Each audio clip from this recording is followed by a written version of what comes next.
हाय dear students, EMS points पर एक बार फिर से स्वागत है। हमने पिछले वीडियो में रसायन विज्ञान कक्षा 10 की अम्ल, क्षार और लवण चैप्टर को शुरू किया था, जिसमें हमने अम्ल पर एक बड़ी चर्चा करी थी। अम्ल के बारे में बताया था, फिर इसके प्रकार पर चर्चा हुई थी, फिर इसके भौतिक गुण बताया था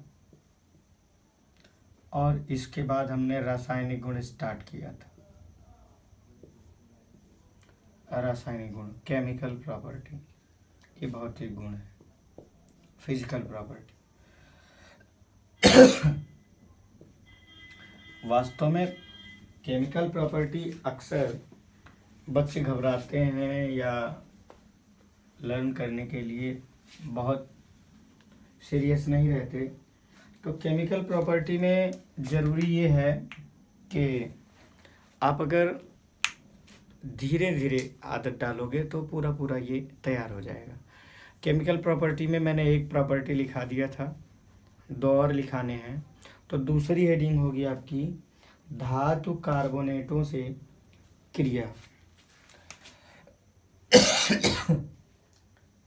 हेडिंग होगी धातु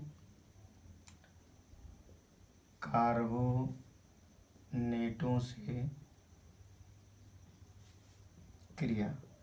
मतलब ये जो अम्ल है धातु कार्बोनेटों से क्रिया करके क्या करती है, तो पहले तो जान लो क्या करती है भाई। सीधे सीधे अम्ल धातु कार्बोनेटों से क्रिया करके CO2 गैस बनाती है। कौन सी गैस? CO2। तो चलिए हम लेते हैं एक कार्बोनेट, कैल्शियम का कार्बोनेट लेते हैं, ठीक है। रिएक्शन देखिएगा, पहले तो लिख लो अम्ल धातु कार्बोनेटों से क्रिया करके CO2 गैस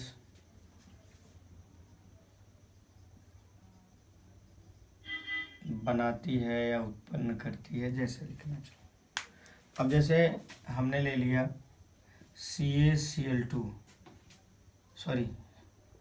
CaCO3, ये है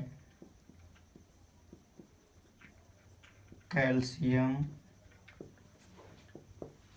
कार्बोनेट। ये रिएक्ट करेगा 2HCl से, बनेगा CaCl2 plus H2O plus CO2 gas. CaCl2 calcium chloride बनेगा। इसका भी नाम लिख लो, कैल्शियम क्लोराइड।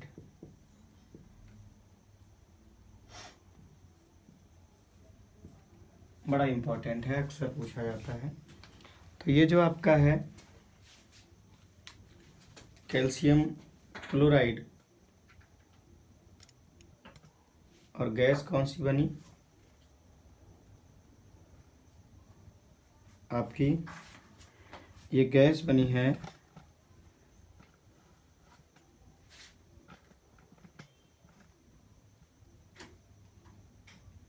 CO2।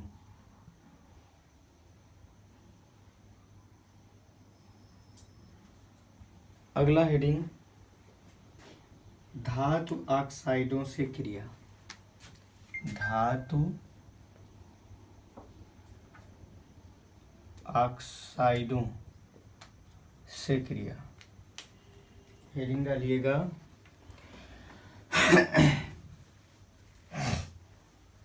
इम्पोर्टेंट है।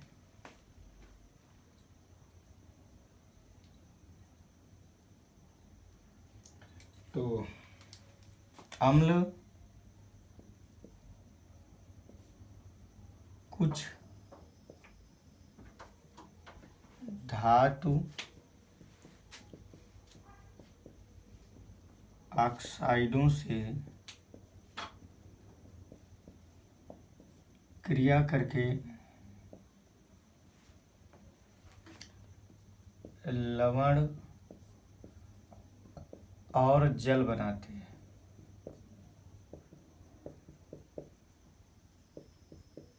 ठीक है, जैसे आप ले लीजिए एग्जाम्पल कैल्शियम ऑक्साइड का। जैसे आप ले लीजिए कैल्शियम ऑक्साइड,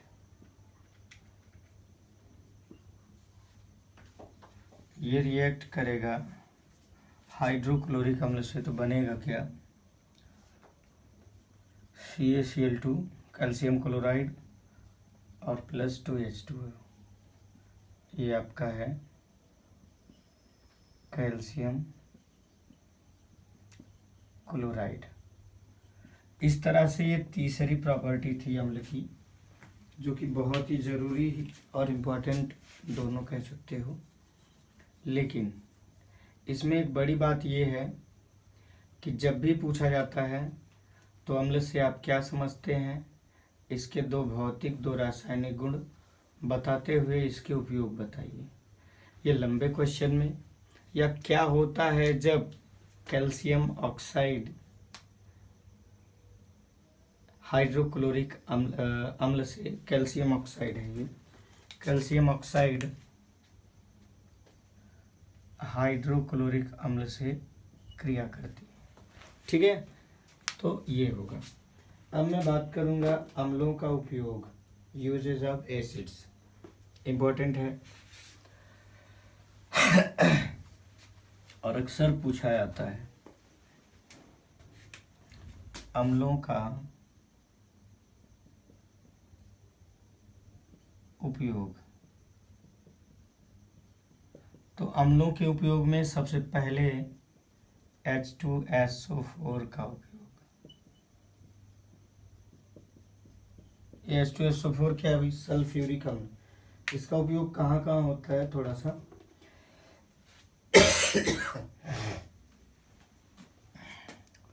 लेड बैटरियों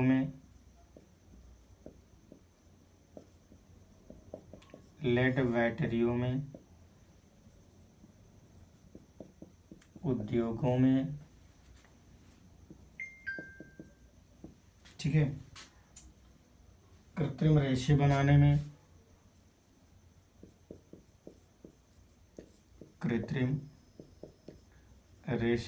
में, और इसका उपयोग होता है उर्वरक बनाने में,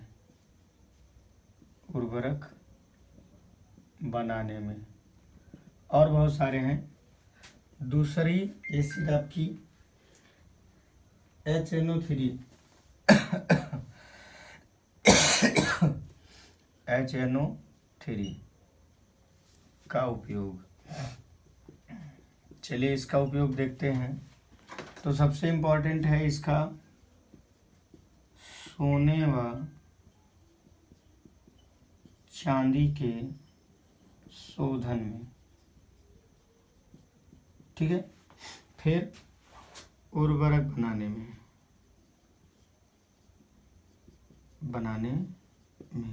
फिर विस्फोटक बनाने में,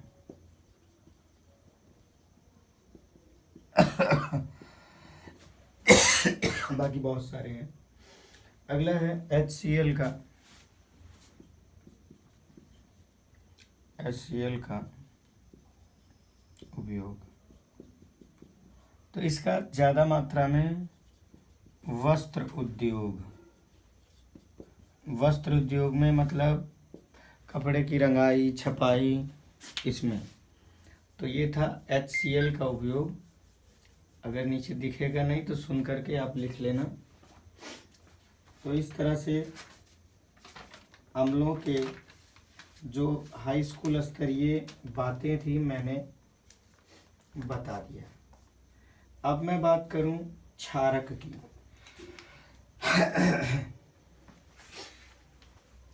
यहाँ से कहानी और मजबूती से शुरू करनी है आपको, क्योंकि क्षारक थोड़ा सा कठिन है, आता भी है। तो अगली आपकी जो हेडिंग होगी वो होगी क्षारक। देखो, क्षार और क्षारक अलग अलग हैं। हमें कभी कभी कुछ बच्चे क्वेश्चन करते हैं, कहते नहीं सर एक है, परिभाषा एक है, ये एक है। भाई क्यों अलग हैं वो भी यहाँ जानकारी मिलेगी।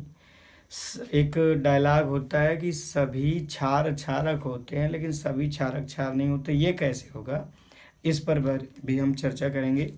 तो आर्हेनियस के सिद्धांत से, ध्यान से सुनना, आर्हेनियस के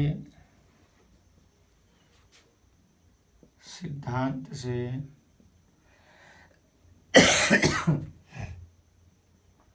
क्षारक, क्षारक या इसी को भस्म कह दो, भस्म वह पदार्थ है जो जल में वियोजित होकर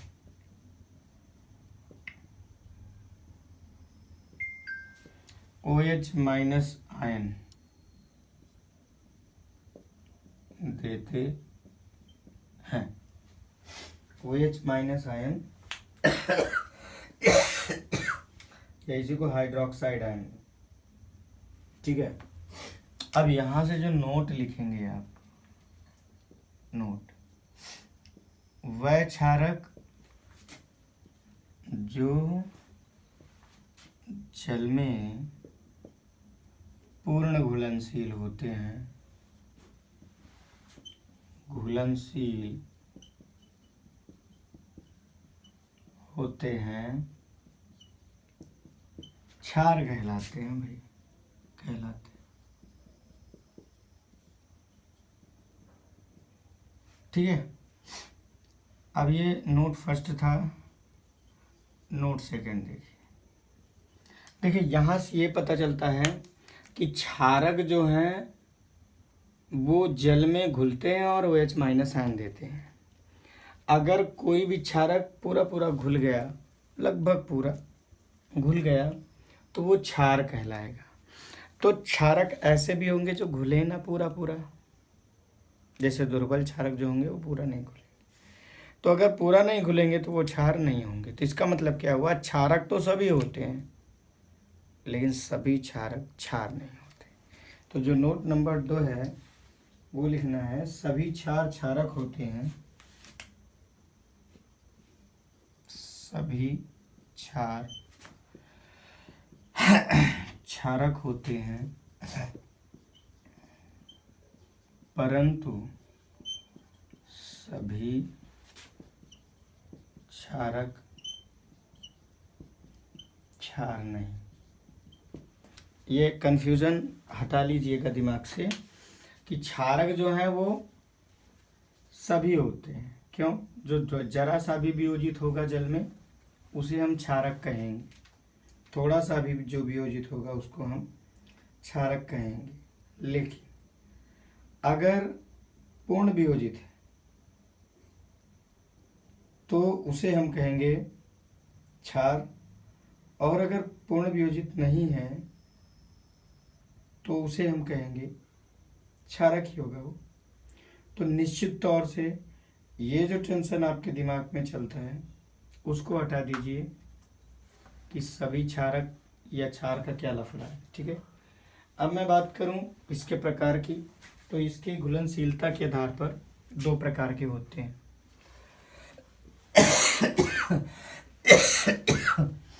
नंबर 1, प्रबल क्षारक। क्या, प्रबल क्षारक। तो वह क्षारक जो लगभग, जो जल में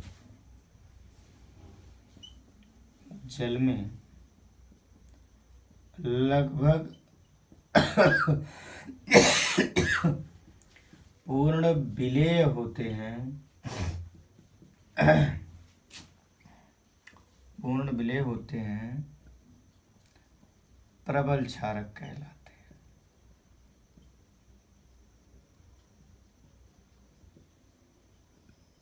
कौन है भाई, जैसे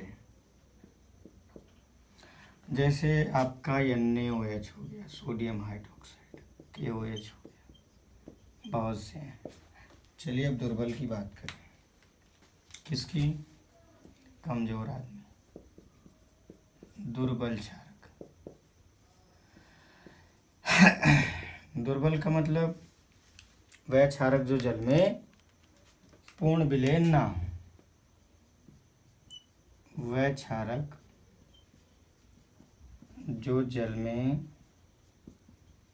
क्या ना हो, पूर्ण विलय ना हो, क्या कहलाते हैं? दुर्बल क्षारक कहलाते हैं। एग्जाम्पल में जैसे AlOH का होल, एल्यूमिनियम हाइड्रोक्साइड, AlOH का होल थ्राइएसिसारी, और NH4OH अमोनियम हाइड्रोक्साइड। इसको दिमाग में नोट कर लें। और इस तरह से आपका क्षारक के बारे में भी प्रकार हो गया, परिभाषा हो गई। 2 मिनट में हम इसके भौतिक गुण लिखा देते हैं। लिखाने की वजह मैंने बताया था कि आपको नोट्स बनाना आसान हो जाए। क्षारकों के भौतिक गुण, क्षारकों के भौतिक गुण। पहला है, ये जल में विलय होते हैं। दूसरा, इनका स्वाद कड़वा होता है, कसैला, अजीब सा होता है। तीसरा, ये लाल लिटमस को नीला कर देते हैं।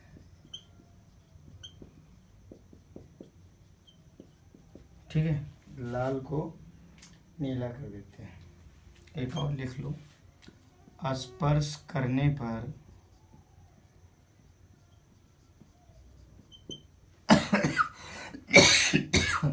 साबुन जैसे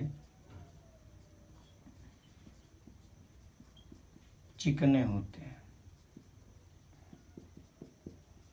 कभी कभी पूछ लिया जाता है क्षारक से जुड़ी बातों में कि क्षारक क्या है, क्या सभी क्षार क्षारक होते हैं, इनके भौतिक गुण, रासायनिक गुण, ये चीज़ें पूछी जाती।